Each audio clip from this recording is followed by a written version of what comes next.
abonnez-vous.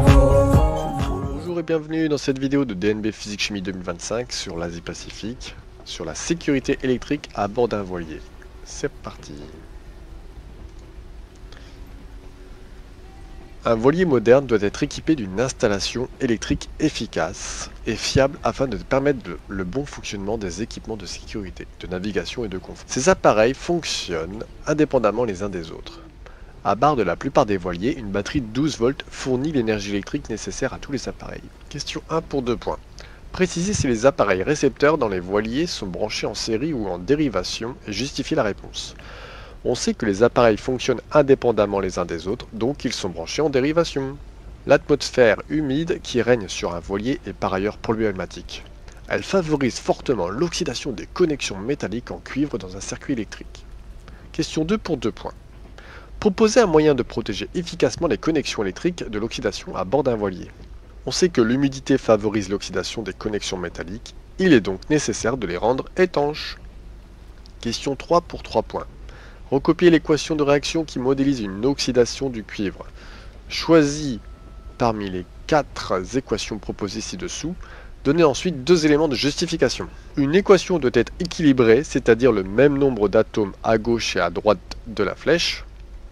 De plus, on sait que les réactifs sont le cuivre, Cu, et l'air de l'atmosphère, le dioxygène, O2. Donc l'équation qu'il faut choisir, c'est Cu plus O2 donne CuO. Et puisque ici j'ai 2 oxygènes, ben je dois mettre un 2 devant la molécule pour avoir 2 oxygènes. Et comme j'ai mis un 2, ben je vais avoir 2 cuivres. Du coup, je dois aussi mettre un 2 ici. Quand le cuivre s'oxyde, l'atome de cuivre de symbole Cu peut perdre 2 électrons pour former alors un ion cuivre 2. Écris la formule de l'ion cuivre 2. Une perte de 2 électrons, c'est-à-dire qu'on a 2 charges négatives en moins. Donc on devient 2 charges positives, donc Cu2+. On a 2 charges positives en trop.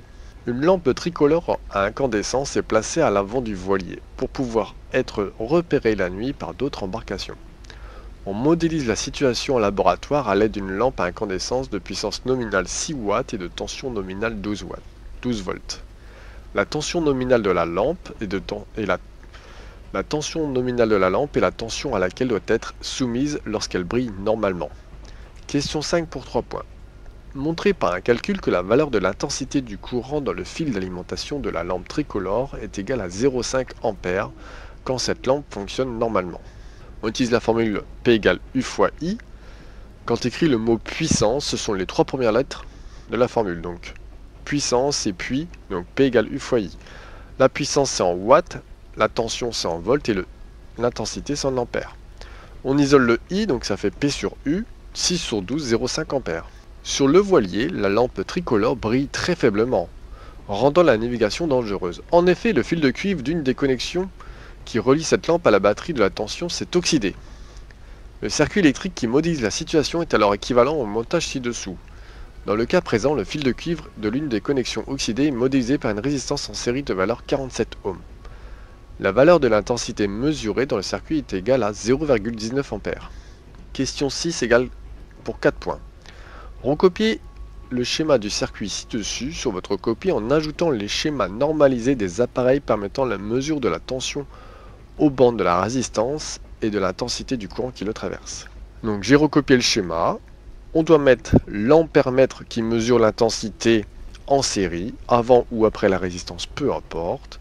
La borne COM, c'est la sortie du courant. Le courant rentre, le courant sort de la borne plus de la pile et rentre dans l'ampèremètre et sort par la borne COM. Le voltmètre qui mesure la tension doit être monté en dérivation par rapport à la résistance qu'on mesure. Donc pareil, le courant rentre dans le voltmètre et il sort par la borne COM. Question 7 pour 2 points. Rappelez quel est l'effet de l'ajout d'une résistance électrique sur la valeur de l'intensité du courant dans un circuit en série. Alors pour répondre à la question, on peut s'aider de la formule U égale R fois I, donc la loi d'Ohm. I est égal à U sur R.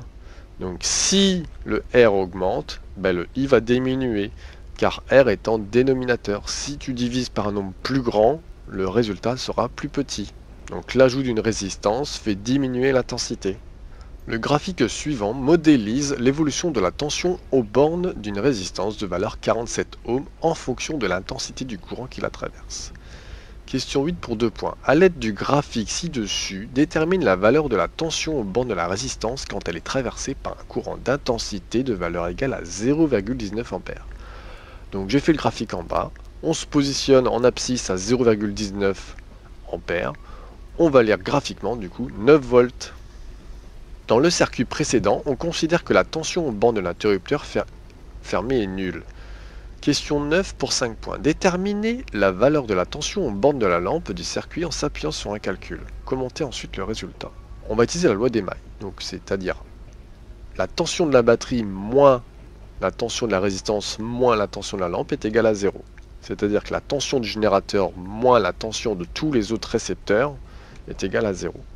On isole la tension de la lampe, on remplace par les données et on trouve 3 volts.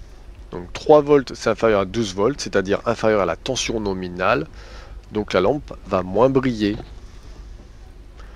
Voilà ce qui conclut notre DNB de physique-chimie, sujet 2025 Asie-Pacifique sur le voilier. Je t'invite à t'abonner, il y aura d'autres vidéos de DNB pour t'entraîner. Bon courage si tu le passes. Ciao.